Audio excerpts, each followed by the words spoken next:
राहुल, जब अलग किचन बनाया तो प्रांजल ने कहा हलवा बना दो, लेकिन मुंह मीठा करने का दिन तो आज ही का है। इतनी बड़ी बात के लिए सिर्फ मुंह मीठा? अरे स्टूपिड, हमें हमारा हिस्सा मिल रहा है, इसके लिए तो शानदार पार्टी होनी चाहिए। रियली? तुमने मेरी मुंह की बात छीन ली राहुल। जरा सोचो ना राहुल, सुबह सुबह वहां हम दोनों बैठ के चाय पिएंगे, उसके बाद न्यूज़पेपर पढ़ेंगे, ठंडी में वहां की सुबह की धूप और शाम को ठंडी हवा, और ये इस सब के लिए सामने वाली पोर्शन की ज्यादा जरूरत है। और फिर तुम्हें वो जगह ज्यादा पसंद भी है ना? वैसे इस जगह से ज्यादा तुम मुझे पसंद हो। क्या कर रहे हो? अरे क्या कर रहा हूँ? बीवी भी अपनी है, जगह भी अपनी है, और ये छुरी भी अपनी ही है। ओके ओके, नेक्स्ट टाइम तुम अपना काम खत्म कर लो फिर।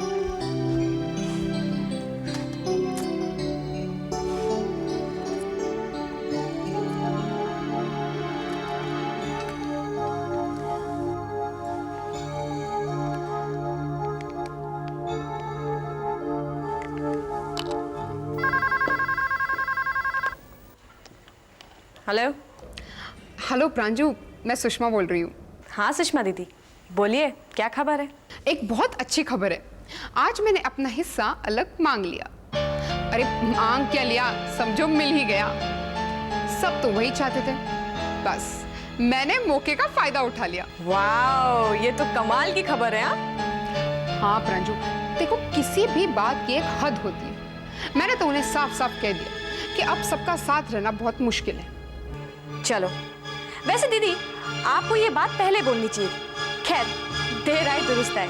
अच्छा एक बात बताइए, पापा ने क्या कहा ये सब बातों पर? पापा क्या कहते, वो भी समझ गए कि अब तो इस घर में वही होगा जो हम लोग चाहेंगे। चलो बहुत अच्छा हुआ, सबने वहां पर अलग होने की बात की और पापा ने कुछ कहा तक नहीं। That's very good news. Anyway दीदी, congratulations. Okay bye. Okay Pranju, bye. मामा जी। क्यों साहब, मैं कह रहा हूँ सोमानी परिवार में हिस्से बंटवारे आखिर हो ही गए हैं। चलो, हो ही है वही जो राम रचि राखा, जैसी बां के बिहारी लाल की मर्जी है। लेकिन बिटिया एक बात है, शुरुआत तो सुसरी वाही दिन है गई जा दिन तूने वह घर को छोड़ो। मामा जी, मैंने आपसे कुछ कहा नहीं ना, तो फिर आप ये टॉपिक क्यों छेड़ रहे? भूल जाइए ये सब। अरे यही तो कमी है सुसरी तेरे में। अरे भूल जाइए, मुँह से कह रही है भूल जाइए, कैसा भूल जाऊं? बल्कि बिटिया ये बात तो को भी याद रखनी चाहिए। हाँ लेकिन मामा जी, अब मुझे क्या करना है? मैं तो वो घर छोड़ के आ चुकी हूँ ना, मैं खुश हूँ यहाँ, मुझे कुछ नहीं चाहिए। अरे पर मोको चाहिए। हाँ नहीं, अरे मतलब तोको चाहिए, तोको लेनो चाहिए अपना हिस्सा। अरे भाई देख बिटिया, बात को समझ, पुश्तैनी इमारत है और पुश्तैनी इमारत में तो सब बच्चे को हक हो। इतनी छोटी सी बात तेरी समझ में क्यों ना आ रही है? हाँ वैसे बात तो आप बिल्कुल ठीक ही कह रहे हैं, तो क्या करना चाहिए? लेकिन तू बात सुने तब तो है। अरे राधे राधे, जय सुसरी बुरी आदत है तुम दोनों माँ बेटी की है। मेरी बात तो सुनो ना, और अपनी मनमानी करती रहो तो करो भैया, अपनी मनमानी करो। मनोहर लाल को सुसरे को का लाभ है, मेरे कौन आगे पीछे। एक लुगाई सुसरी वो भी साथ छोड़ गई है, तो भैया हम तो चल दिए। अरे मामा जी, सॉरी ना, अब बोलिए भी क्या करना है? तेरो मूड है सुनबे को? हाँ बोला ना सॉरी मामा जी, बताइए ना। तो देख लल्ली, मैं ये कह रहा हूँ भैया कि सोमानी विला में कोई एक तो सुसरे को हक ना है। हाँ सबन को हिस्सा है। देख में दुर्गा प्रसाद, राम प्रसाद, राहुल, अमित, वीरेंद्र, इन सबन के साथ साथ सुरेंद्र भी है, वही परिवार को हिस्सा है। अरे घर को बेटो है, कोई मंदिर में पड़ो थोड़े मिलो है यार, है नहीं? देख एक बात, देख भैया वो खुद तो तुमको इनविटेशन कार्ड दे दे आएंगे ना कि भैया सुरेंद्र सोमानी जी हमारे परिवार में हिस्सा बांटो हो रहे, आ जाओ और अपना हिस्सा ले जाओ है? अरे भैया देखो, मोको तो बल्कि ये लगे कि जो हिस्सा बंटवारो है रोए वहां में तुम लोगन को नाम ही ना है। मामा जी ऐसे कैसे हो सकता है? अरे मेरी बावली बिटिया, ऐसा ही वो करे। हाँ अरे अभी वह घर में जो लोग रह रहे हैं उनमें ही ससुरेल में तलवार चल रही है। तुम लोग तो कभी को वो घर छोड़ के चले आए हैं। देख प्रांजल बिटिया, तो को खुद को वहां जाकर के जे काम करना पड़ेगा, हाँ। और मेरी सलाह पे चलेगी तो बांके बिहारी लाल की कृपा से सब कछु चकाचक है जाएगा। हाँ ये तो आप ठीक कह रहे, मगर तो फिर आप ही बताइए ना क्या करना चाहिए। सबसे पहले तो तुमको एक काम करना है, सुरेंद्र बाबू को जब बात की भनक नहीं पड़नी है, हाँ, नहीं तो वो लड्डू गोपाल सबका छुकुट गोबर कर देंगे। हाँ तो ठीक है, नहीं लगेगी। और वैसे भी देखिए ना, सुरेंद्र तो शहर से बाहर है और उसके आने से पहले हम लोग फटाफट ये काम निपटा देते हैं। अरे हर चीज में जल्दबाजी अच्छी ना हो लल्ली, हर काम माहौल और मौको देख के किया जाए। अब तेरे काम को माहौल कब बनेगो, मौको कब आएगो, ये बात मैं तुमको बाद में बताऊंगा।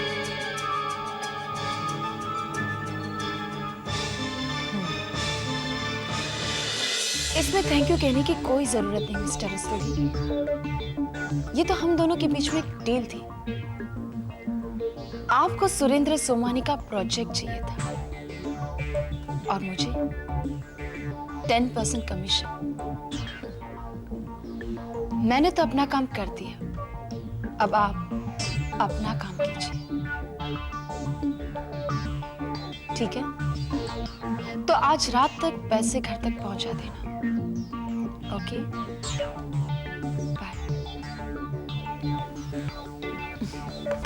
Sweet heart,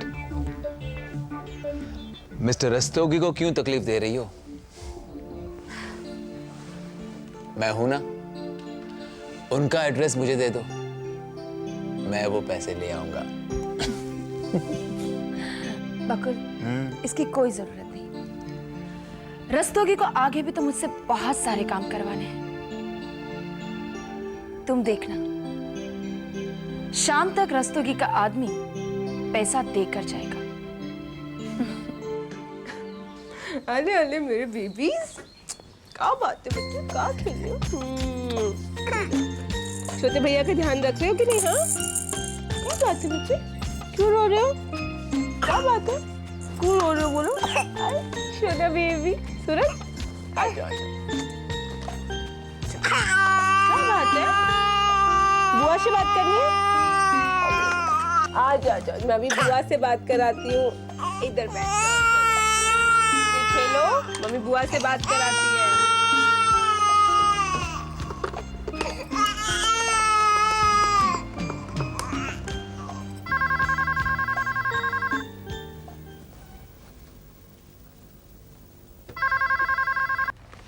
hello. हेलो सुमन, मैं प्रिया बोल रही हूँ, कैसी हो?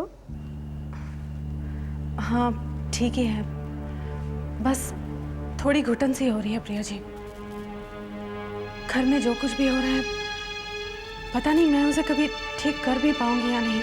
मैं तुम्हें अच्छी तरह से जानती हूँ सुमन, तुम अपने बारे में ना सोचकर सबके बारे में सोचती रहती हो, तो मन तो घुटेगा ही ना। अच्छा एक बात सुनो, जो मैंने तुमसे ही सीखी है, जो होता है अच्छे के लिए होता है, तो फिर घबराना कैसा? कोशिश तो कर रही हूँ अपने आप को संभालने की, लेकिन आखिर इंसान ही हूं ना। खैर ये सब छोड़िए, बताइए सूरज और रोशन दोनों कैसे हैं? चुन्नू मुन्नू दोनों यहीं बैठे हुए हैं और खूब मस्ती कर रहे हैं। जब मैं काम में बिजी होती हूँ ना, तो ये दोनों अपना ख्याल रख लेते हैं। और पता है, अपना सूरज है तो छुटका सा, लेकिन जब भी मैं कहती हूँ ना दादाजी आए, तो इधर उधर देखने लगता है और उन्हें ढूंढने लगता है। तुम देखना सुन, बहुत जल्दी सूरज बोलना और चलना सीख जाएगा। आप उसके साथ हो ना, तो सब कुछ जल्दी सीख जाएगा प्रिया जी। सच, आप सूरज का कितना ध्यान रखती है, शायद रोशन से भी ज्यादा। एक बात बताऊं सुमन, सूरज को जब से मैंने देखा है ना, कभी ऐसा लगा ही नहीं कि वो मेरा नहीं है। सच पूछो तो मैं इतनी खुशकिस्मत हूँ, मेरे एक नहीं दो बेटे हैं। अच्छा ये बताओ, तुम कब आ रही हो इन दोनों के साथ खेलने के लिए? ये अपनी बुआ को बहुत मिस करते हैं। आऊंगी प्रिया जी, लेकिन कब ये नहीं बता सकते। वहाँ सब ठीक हो जाएगा, भगवान पर विश्वास रखो, और हाँ अपना ख्याल रखना और खुश रहना। अच्छा प्रिया जी, बाय। बाय।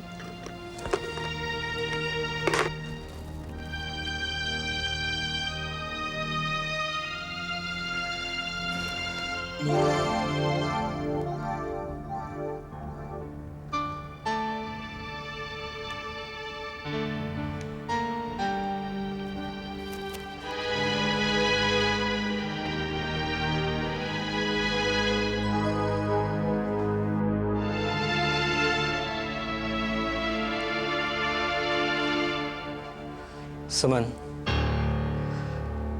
सुमन, मुझे लगता है कि तुम मुझसे बहुत नाराज हो, बहुत ज्यादा नाराज हो। मैं तुमसे क्यों नाराज होने लगी? पत्नी को पति से नाराज होने का कोई हक है क्या? उसके पीछे पीछे जाना ही उसका धर्म है। सुमन, तुम्हारी इन बातों का मतलब मैं अच्छी तरह से समझता हूं। सुमन, मेरी तरफ देखो सुमन,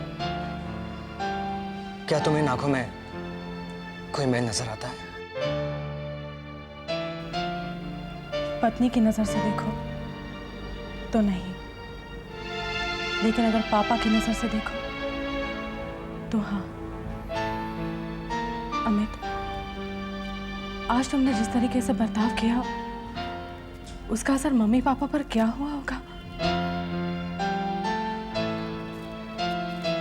और तुम तो उनके इकलौते बेटे हो, तुम्हें खोकर उनके दिल पर क्या बीत रही होगी अमित?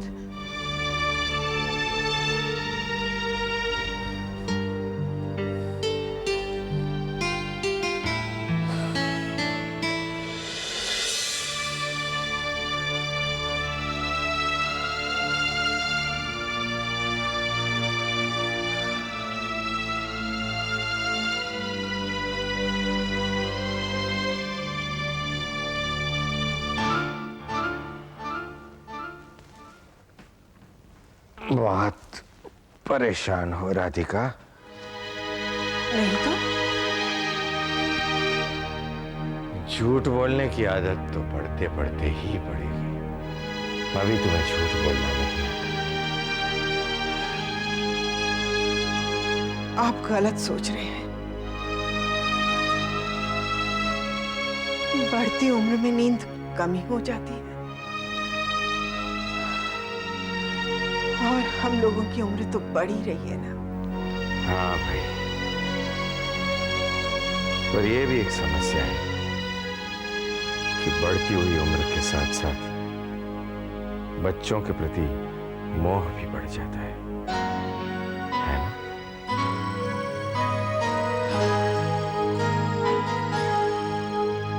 मोह माया तो सब एक भ्रम है जी। और मैं तो इन सब से छूटने की कोशिश कर रही हूँ, पर सफलता नहीं मिल रही। क्यों? आप कहना क्या चाहते हैं? बस यही राधिका कि न तो आम करेला बन सकता है और ना ही करेला आम बन सकता है। और ये तुम अपने रवैये से ये जताने की कोशिश कर रही हो कि तुम करेला बन चुकी हो। यह गलत है, तुम आम ही हो राधिका। आप बिल्कुल गलत सोच रहे हैं जी। कभी कभी अच्छे भले आम को भी परिस्थितियां बेस्वाद कर देती हैं और ये बेस्वाद सच है, दिखावा नहीं। अच्छा, तो चलो एक बार कह दो कि तुम्हें इस घर के लोगों की कोई चिंता नहीं है। चिंता तो है, लेकिन इस घर के लोगों की नहीं। सिर्फ मेरा और नीचे की, बस। और सबसे ज्यादा निधि की शादी की। राधिका,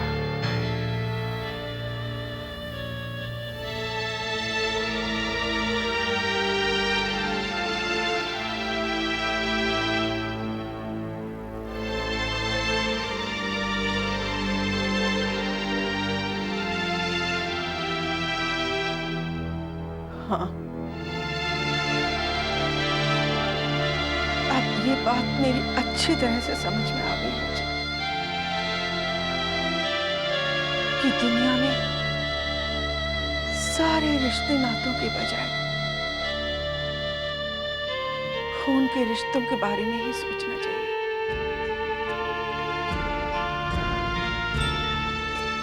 यही हकीकत भी है और सबसे बड़ा सच भी।